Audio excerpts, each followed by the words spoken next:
බලාපොරොත්තු වෙනවා අපේ ජනවරමට අනුව නීති ආධිපත්‍ය පිහිටවන්නත් විශේෂයෙන්ම අවුරුදු ගණනාවක් ඇතුලේ අධිකරණ පද්ධතියේ වේගවත් කිරීමේ අරමුණෙන් එක ජනතාව ඉල්ලපු ඉල්ලීමක් ඒ වෙනුවෙන් වැඩ කරන්න අපි බලාපොරොත්තුෙන් ඉන්නවා ඒක සම්මත කරලා විනිසුරුවරුන්ගේ කාලය අවුරුදු දෙකකින් දික් කරලා දෙන්න තමයි අපි බලාපොරොත්තුෙන් ඉන්නේ. නඩු තියෙන සැක පිට ඉන්න පිරිසට මම හිතන්නේ එහෙම බයක් ඇති. හැබැයි ජනතාවට ඕනකම තියෙන්නේ යුක්තිය සාධාරණ ඉෂ්ට වෙන්න. ඒ වෙනුවෙන් තමයි අපි මේ සංශෝධනය කරන්නේ. සමහර වැරදි කරපු මිනිස්සුන්ට හීනෙන් බය වෙන එක ඒක මම හිතන්නේ ජනතාවගේ වැරද්දක් නෙමෙයි. ඒක වැරදි කරපු මිනිස්සුන්ට සමහරට දැන් රැට නිින්ද යන්නේ නැතුව ඇති.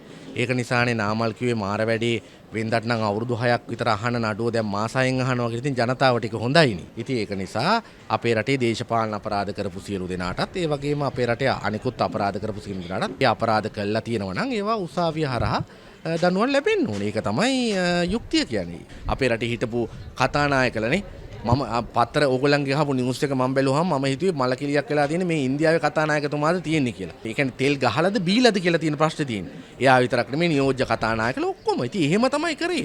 ඔය පුතු රජුරෝ ඔක්කොම කරේ. කිසි ගාණක් නැතුව රට බංකොලොත් වෙද්දි තමන්ට රිසි ලෙස තමන්ගේ මේ දීපල අපේ රටේ දීපල නාස්ති කරා මැදිහත් වුණා. ඉතින් ඒගොල්ලන්ට හීන් දාඩිය දාන එක මිනිස්සුන්ට හොඳ වෙයි.